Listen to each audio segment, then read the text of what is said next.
Mesdames, Messieurs, bonsoir. Bienvenue aux 20h sur Equinox Télévision. À la une de cette édition, 38 ans de règne de Paul Biya, un militant du RDPC résume en échec le bilan du successeur constitutionnel d'Amadou Ahidjo. Saint-Éloi Bidoum a fait le parcours du renouveau de 1982 à 2020. Voilà pour le sommaire.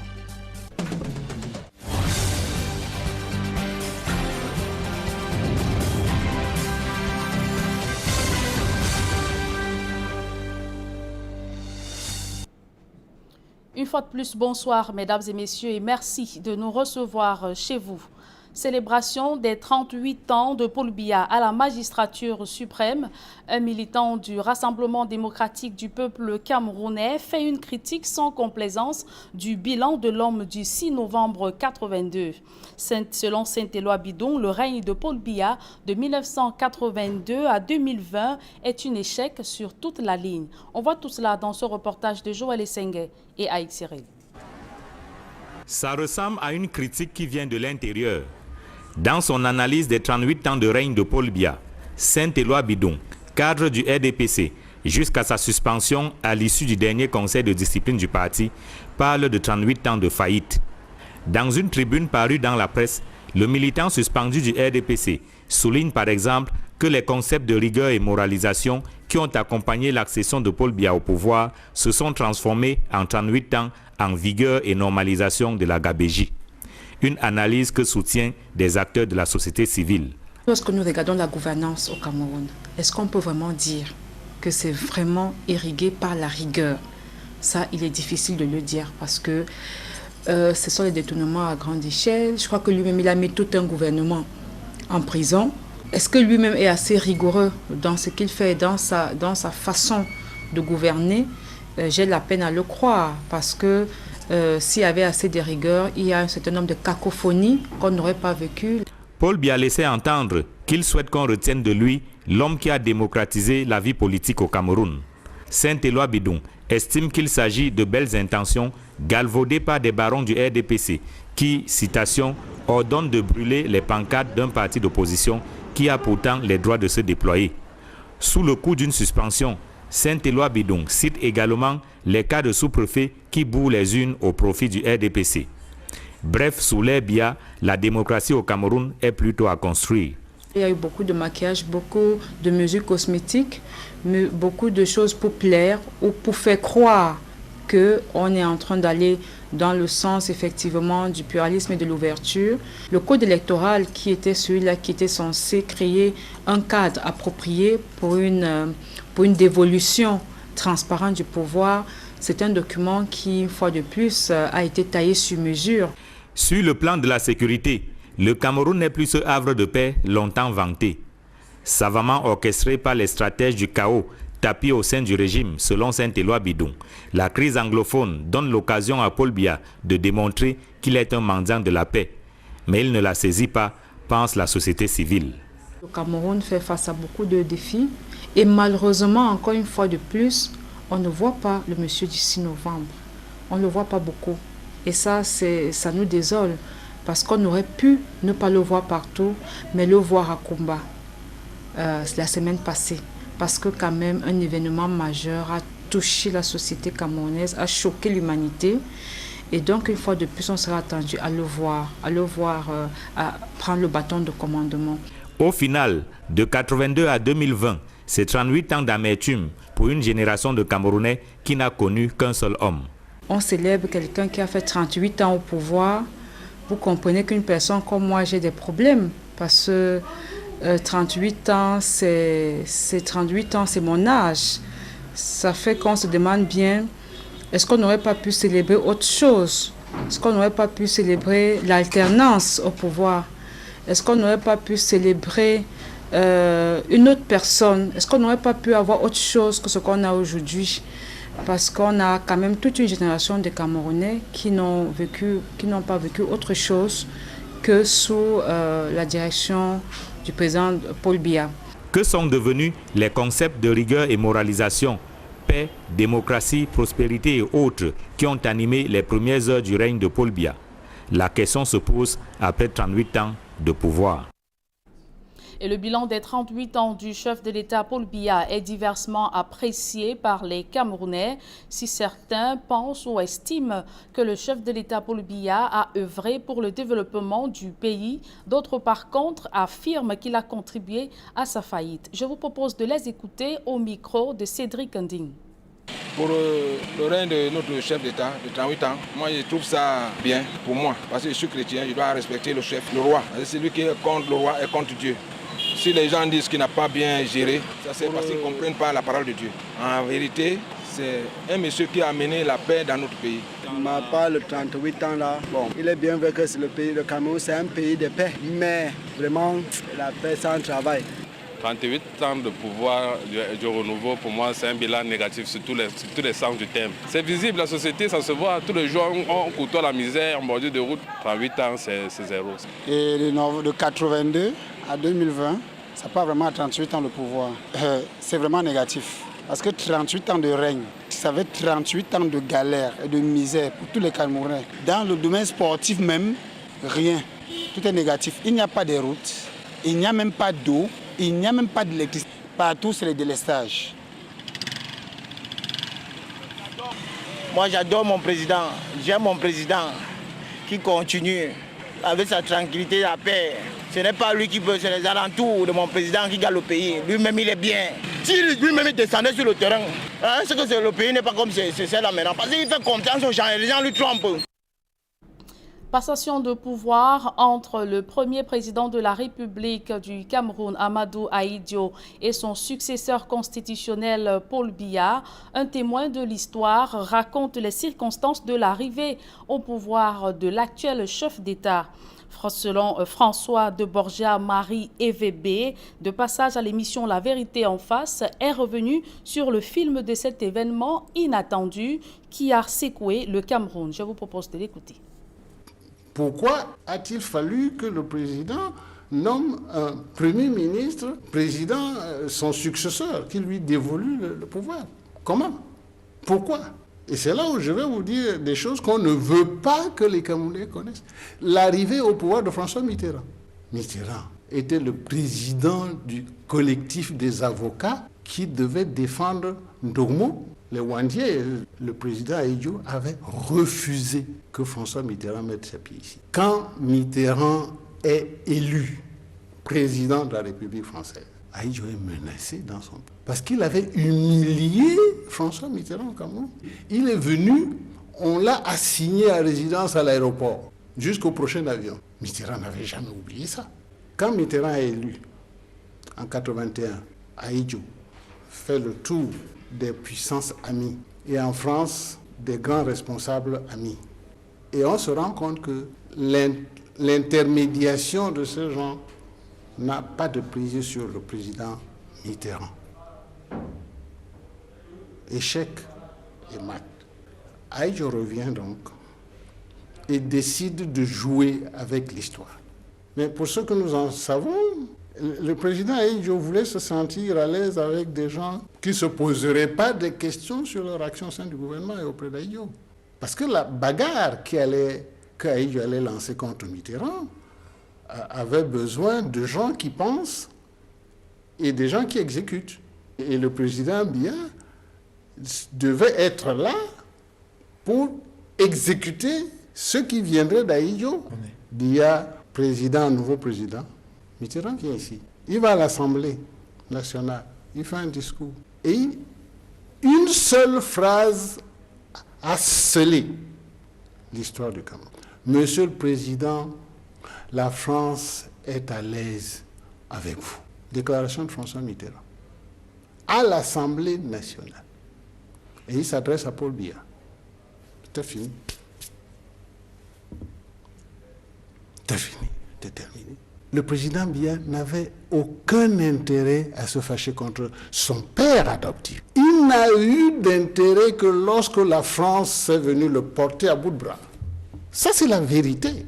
Le président Biya n'aurait jamais fait ça si la France ne l'avait pas porté à bout de bras à travers François Mitterrand. Mitterrand ne voulait plus de monsieur Ahidjo à la tête du Cameroun. The former president and Paul Biya, which led to the coup d'État or the attempted coup d'État? Non. Il y a eu le problème des prééminences. Qui doit venir avant l'autre au Cameroun? Ahidjo, lui, pensait que c'était lui. Il restait président du parti. Or, c'est le parti qui dirigeait le pays à travers ses structures gouvernementales. Ahidjo a voulu continuer à être celui qui inspire et celui qui décide. Une autre actrice de la société civile qui a vécu cette époque de la transition du pouvoir de Amadou Ahidjo à Paul Biya, c'est Maître Alice Combes. Elle parle de l'espoir qu'avait suscité Paul Biya à l'arrivée au pouvoir le 6 novembre 1982. Elle était également invitée de l'émission La Vérité en face. Je vous propose de l'écouter.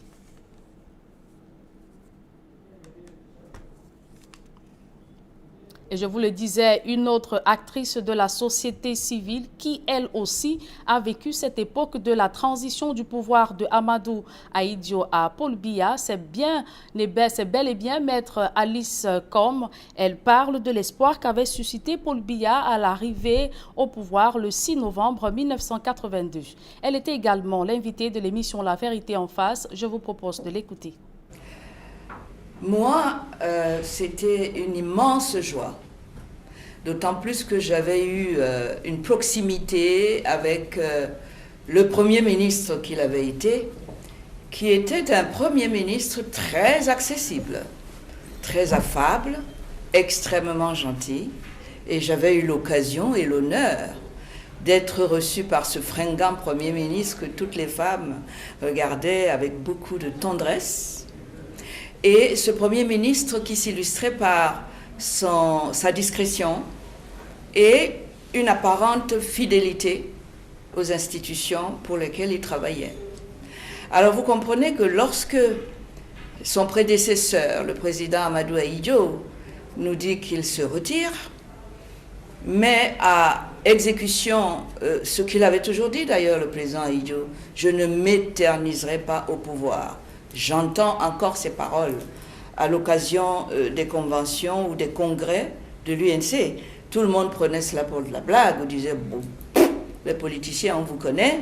Puis un beau jour, il a justement, pour éviter d'être de nouveau retenu et de mentir de nouveau, malgré lui, il a un jour décidé, contre toute attente, y compris au niveau de sa famille, Madame Ahidjo qui me le confirmera, décidé de s'arrêter et de nous annoncer que c'est notre Premier ministre, successeur constitutionnel, à qui il allait passer le bâton le 6 novembre. Je pense que justement les actes que le président a posés dès le départ ont bien montré qu'il n'allait pas continuer sur les valeurs fondamentales que nous avions acquises entre-temps. De la politique en religion, les évêques du Cameroun condamnent l'enlèvement du cardinal Christian Toumi, même si l'éminent prélat a été relâché moins de 24 heures après son kidnapping. La conférence épiscopale s'indigne devant un acte qu'elle qualifie d'ignoble perpétré contre l'une des plus grandes valeurs du Cameroun. On voit tout cela dans ce reportage que signe Rodrigue Ngassi, Marcelin Ganso. Sur les hauteurs d'un volier, la nouvelle de la libération du cardinal Christian Toumi est parvenue telle une manne tombée du ciel. Tous les évêques sont unanimes pour dire leur choc et leur désapprobation totale. En ce sens que le cardinal est pour notre pays une icône d'une exceptionnelle valeur. Et le simple fait même qu'on l'enlève est déjà en soi, pour nous, une profanation du sacré qu'il représente. La conférence épiscopale se réjouit de cet aboutissement heureux, non sans condamner avec la plus grande fermeté ce qu'elle considère comme un affront et une grave atteinte à l'un des symboles les plus respectés. Même s'il est libéré, penser le faire, envisager de le faire et le faire concrètement montre que nous sommes vraiment tombés dans la démesure. Nous n'avons plus de repères que nous respectons, pas des figures qui représentent le Cameroun et qui devaient inspirer, n'est-ce pas, le respect pour ce qu'elles sont, mais surtout pour ce qu'elles font et pour ce qu'elles représentent, n'est-ce pas, pour notre pays. Beaucoup d'indignation, ce sentiment qui m'anime de manière permanente ces derniers temps, non seulement avec les kidnappings, mais aussi avec les tueries horribles, comme ce que nous avons vécu, n'est-ce pas, avec les élèves de Kumba, et qui se généralise aujourd'hui avec ces enlèvements violents. J'ai été vraiment très indigné. C'est quand même beaucoup, c'est osé, n'est-ce pas, d'aller jusque-là par rapport à sa représentation sociale et spirituelle. Un soulagement de voir le cardinal libre de ses mouvements, mais des questionnements et un mur d'interrogation sur la tournure que prend la crise anglophone et son cortège de malheurs, sous fond de perte de nos valeurs. Notre culture chrétienne traditionnelle africaine doit se repenser parce que ce n'est pas normal que des jeunes enfants puissent humilier un si bel âge, une si haute dignité que tout le monde entier respecte. Donc je suis vraiment préoccupé de savoir qu'est-ce qui nous arrive, pourquoi nous sommes à ce point-là qui dépasse l'intelligence d'une personne normale. On n'a plus, n'est-ce pas, de considération envers, n'est-ce pas, l'autorité. On ne respecte plus rien qui vous rappelle, n'est-ce pas, des références. On est dans une forêt, n'est-ce pas, de l'enfer. On est vraiment en enfer. Parvenu à ce stade, je crois qu'on a atteint le dernier nez du Rubicon. Même l'animal, n'est-ce pas, n'irait pas jusque-là. Les évêques du Cameroun sont d'avis que cette crise a déjà trop duré et qu'il est temps d'y mettre un terme.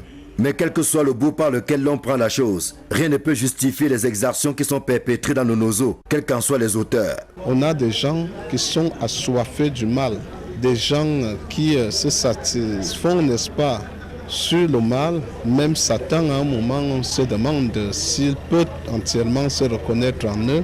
L'heure est venue de nous ressaisir et de reprendre conscience de nos valeurs fondamentales.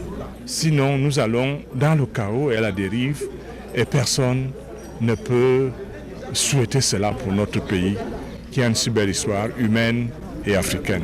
Les évêques du Cameroun étaient réunis dans le cadre de leur 45e assemblée plénière, après le rendez-vous manqué de fin avril, dû au coronavirus. Occasion pour eux de rendre un vibrant hommage à Monseigneur Samuel Cléda, archevêque de Douala, dont le protocole de soins a contribué efficacement à la lutte contre cette pandémie.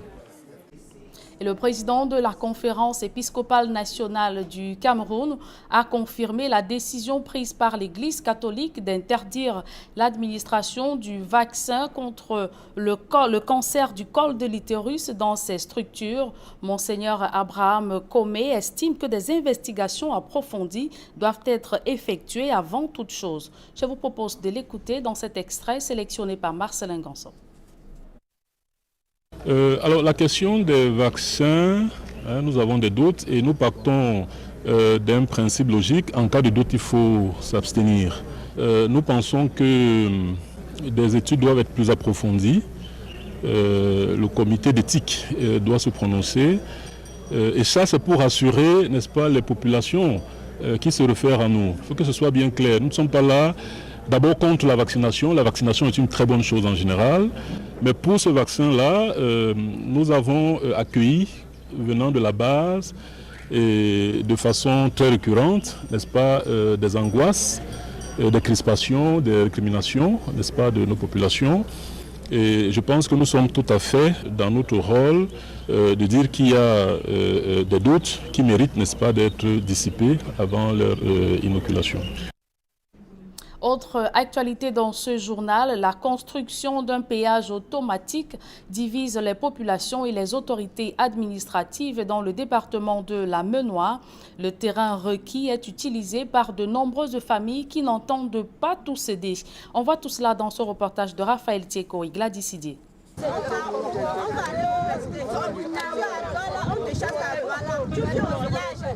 Groupement Balevin, arrondissement de Kongni, département de la Menoie. Les habitants expriment leur désarroi. Depuis l'annonce de la destruction de leurs maisons et autres plantations, en vue de la construction d'un péage automatique, tous sont désemparés. Pour la plupart, il s'agit des terres qui les ont vus naître, grandir et vieillir. Propriétaires des espaces légués par leurs parents, ils n'envisagent pas leur vie ailleurs. Même le terrain vide là, ce sont les terrains des enfants que les parents ont donnés avant de... Beaucoup sont même déjà morts. Ils sont enterrés là. Les tombes sont partout. Et ici, ce n'est pas que les gens ont payé le terrain ici. Ils sont nés là. Ils sont nés ici. Le péage vient prendre tout. On se pose la question, nous allons aller où? Est-ce qu'on va aller nous installer ailleurs? Parce que quand nous regardons même par le vent et Bafou, nous ne trouvons pas l'endroit où on pourra aller nous installer. Et pour moi, s'ils veulent détruire, qu'ils viennent me détruire personnellement avant de détruire la maison. Oui. Qu'ils me détruisent d'abord avant de détruire la maison. Puisque je ne peux pas prendre ma retraite. J'arrange ma maison et si je vais vivre là-bas, on vient dire qu'on va détruire. Qu'ils commencent par moi. Qu'ils me détruisent d'abord avant de détruire ma maison. Dépité, ces populations proposent un nouvel emplacement pour la construction du péage automatique, une ultime tentative pour sauver leurs terres. Je demandais mon avis pour le péage, je demandais que le péage ne doit même plus venir ici, puisque avant c'était ici. Nous avions pleuré parce que pour aller au marché, tu prends un port, tu dis que pour aller au marché vendre, tu payes d'abord 500 pour traverser. Tu arrives là-bas, tu vends, tu reviens, tu payes encore 500. Le poisson que tu as vendu à 3000, tu as déjà perdu 1000 francs. On a pleuré sur ce qu'on a déplacé. Qu'est-ce qui se passe qu'on veut encore venir ici avec ça? Alors que c'était très simple que le péage reste là où il est, ou bien à Sancho. On pouvait envoyer le péage à Sancho. Population et autorités administratives ont eu plusieurs réunions de concertation, à l'issue desquelles le lieu de construction du péage automatique n'a pas été changé. Les populations s'interrogent désormais sur les dispositions prises pour leur recasement. Mettre fin au grand banditisme, intensifier l'électrification et viabiliser les espaces marchands, entre autres, sont les défis qui attendent les maires des communes de Banka, Bangou, Baham et Bamendjou à l'ouest Cameroun, des prescriptions qui leur ont été faites par le préfet du département des Ouakam, Leclerc Saken. Les élus locaux dans les communes de Banka dans le Ouakam, Bangou, Baham, Bamendjou dans les hauts plateaux, région de l'ouest Cameroun, ont été officiellement installés dans leur sanction. Le préfet du Ouakam, dans cet exercice, a prescrit à l'exécutif de Banka un travail de synergie, l'exploration des voies en vue de l'amélioration conséquente des conditions de vie des populations. Nous avons demandé à ce que ce nouveau exécutif communal, qui est jeune, qui est constitué de maires jeunes, maires et adjoints jeunes, dynamiques et qui ont déjà des activités de production en tant qu'opérateurs économiques, qui se mettent résolument à la disposition des populations dans le cadre de l'activité de production au niveau de la commune, la création d'emplois, la création des projets générateurs des revenus, l'accroissement des ressources propres de la commune. Le maire Joseph Senguessieux s'est dit davantage préoccupé à honorer les engagements pris envers les populations lors des dernières consultations électorales. Le préfet du département de Ouakam vient de nous installer officiellement. Il nous a rappelé toutes les directives qui sont confiées à l'exécutif municipal de la commune et également aux conseillers municipaux. Nous pensons que la tâche est ardue, mais nous serons normés sur nos lauriers. Nous ne saurons ménager aucun effort pour y parvenir et également que nos populations qui ont cru en nous, qui ont cru au changement, à la fin de notre mandat, ils se retrouvent réjouis du fait qu'ils avaient opté le choix pour la jeunesse. Nous sommes la première commune dans le département, dans le Cameroun, dans la République, à avoir un conseil municipal dont la moyenne est de 32 ans. Certains conseillers de cette commune ont brillé par leur absence. Ils estiment que le maire fait cavalier avec certains conseillers. Ils se disent prêts à enterrer la hache de guerre si le maire se ravise. Chacun prenne ses responsabilités. Prendre ses responsabilités, ça veut dire quoi? Ça veut dire pour le maire de savoir qu'au-dessus de l'exécutif communal, il y a les conseillers municipaux. Et c'est sous leur contrôle qu'il doit travailler. Dans les communes de Baham, Bamendjou, les maires ont pris l'engagement d'amplifier l'électrification, de viabiliser les espaces marchands, de moderniser le service de l'état civil, d'instaurer un cadre de concertation et de dialogue avec les populations. Réhabiliter les infrastructures routières pour permettre que ces produits agricoles soient évacués vers les grands axes, vers les grands marchés. Nous allons continuer notre politique d'accompagnement des structures sanitaires de la commune notamment par la construction des centres de santé qui se retrouvent encore dans des maisons d'emprunt. Nous devons contribuer ensemble pour le développement de Baham. Nous devons aider ensemble. C'est ça qui est l'esprit que nous avons inculqué à toute la population, à tous les élites, au gouvernement pour pouvoir aider la population de Baham à atteindre un certain niveau de vie. Notre vision, c'est d'abord de faire vivre Bangou en mettant en place d'abord